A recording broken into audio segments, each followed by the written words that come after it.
Buenas tardes, estudiantes. Quien les habla es el magíster Arada Carrera Orlando Hans. Hoy día estoy apoyando a la profesora Nora, que se encarga del área de desarrollo personal, ciudadanía y cívica. La sesión de hoy día la tenemos con tercero año A de secundaria. El horario de hoy, viernes 15 de mayo, es de 3 de la tarde a 3:30 de la tarde por el canal TV Perú. El nombre de nuestra sesión del día de hoy es ¿cómo nos organizamos y participamos en democracia?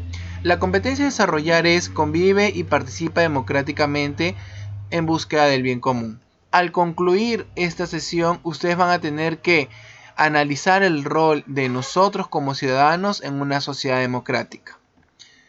Bueno, antes de empezar, van a tener que ver el link de video que les voy a facilitar por el grupo al terminar la clase por la televisión, por TV Perú, de 3 a 3:30.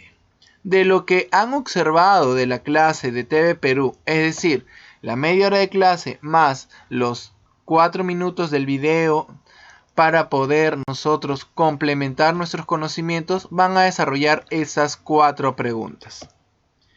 Recuerden que deben de tener en cuenta ciertos parámetros para poder entregar sus actividades. El primero, pueden tomar una hoja de papel y empiezan a desarrollar sus actividades de aprendizaje propuestas anteriormente. Pueden tomar una foto a su trabajo y enviarlo al grupo de WhatsApp o enviarlo al grupo personal del docente. Recuerda que debes de poner tu nombre y apellido para poder identificar tu participación y responsabilidad.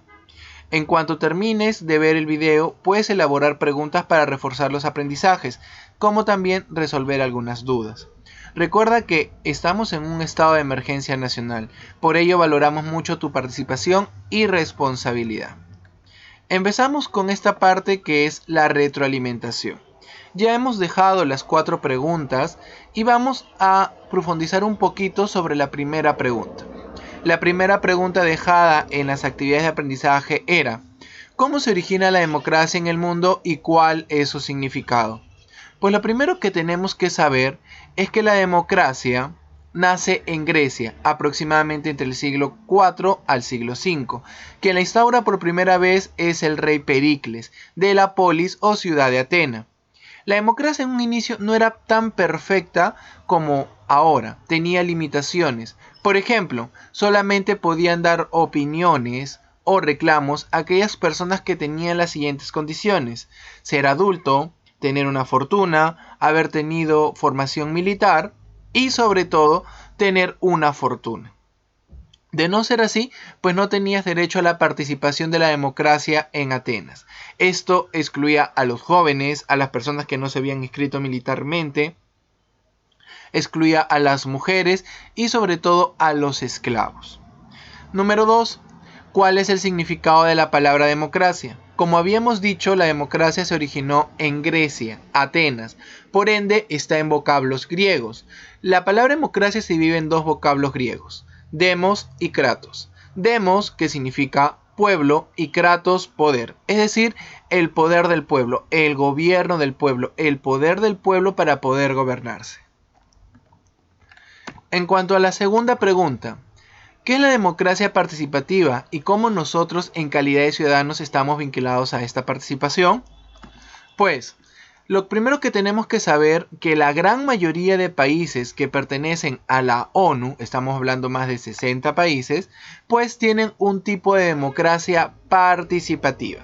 Son países demócratas donde se reconoce la división de poderes, se reconoce los derechos humanos, entre otras cualidades propias de la democracia.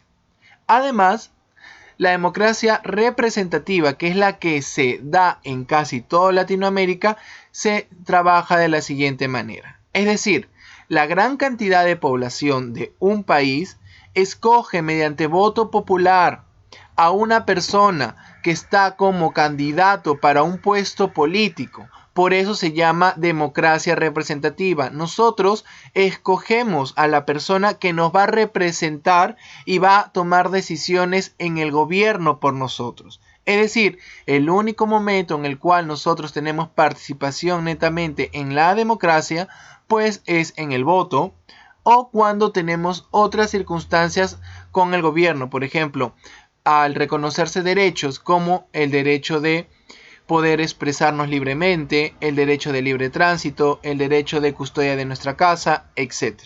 Es decir, la democracia, aparte de brindarnos la oportunidad de escoger a nuestros representantes, en este caso la democracia representativa, también nos da una cantidad de derechos. Y estos derechos, estas leyes, están contempladas en la Constitución Política de nuestro país.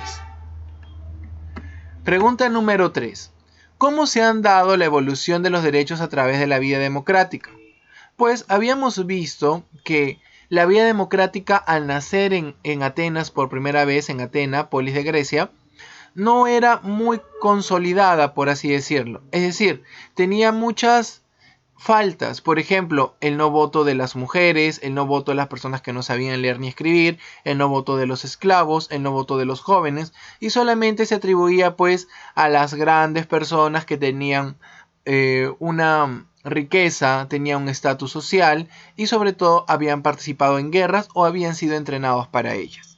Esta evolución de la democracia ha ido creciendo desde tiempos antiquísimos y ha ido evolucionando, tanto así que por primera vez en el año de 1980 en Estados Unidos se reconoce el voto a los afrodescendientes. Posteriormente, en el año de 1920, por primera vez después de la Primera Guerra Mundial, se le da el interés y el valor necesario a la mujer, por ende se le da el derecho a votar, al sufragio. Y en nuestro país, a partir del año de 1956, se le da el derecho a la mujer de poder sufragar o votar. Como hemos visto, estos derechos no eran permitidos dentro de un Estado democrático para todas las personas, solamente para algunos cuantos beneficiados. Pero la democracia ha ido evolucionando al punto que actualmente, a pesar de que todavía no se reconoce algunos derechos de algunas personas, pero estas personas siguen luchando por estos derechos mediante manifestaciones, mediante pasacalles, etc. Y por último, la última pregunta. ¿Cuáles son los poderes del Estado y cuál es su función de cada uno? El filósofo e escritor francés Montesquieu, en el año de 1950, establece en su obra la división de los tres poderes del Estado. Estos tres poderes del Estado, según la idea de Montesquieu, iba en contra de lo que era la monarquía. Recordamos que la monarquía significa el poder de uno, y normalmente era el poder que tenía el rey en una sociedad medieval.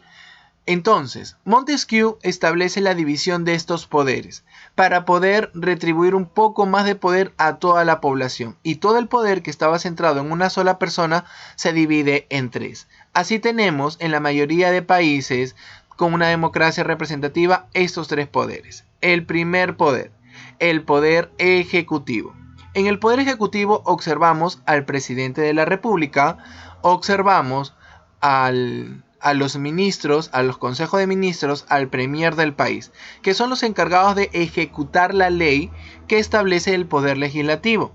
Segundo poder, el poder legislativo. El poder legislativo está lleno de congresistas, en nuestro caso de 135 congresistas. Estos congresistas se encargan mediante debates, mediante propuestas y sobre todo mediante mociones, establecer nuevas leyes que beneficien a toda la población. Y por tercero, tenemos el Poder Judicial. Aquí en el Poder Judicial encontramos a los jueces, a los magistrados, que se encargan de interpretar la ley que establece el legislativo y que ejecuta el Poder Ejecutivo, valga la redundancia, para poder interpretarla y poner sanciones. ¿Correcto? Si tienen alguna pregunta la pueden hacer mediante el grupo de WhatsApp. Gracias.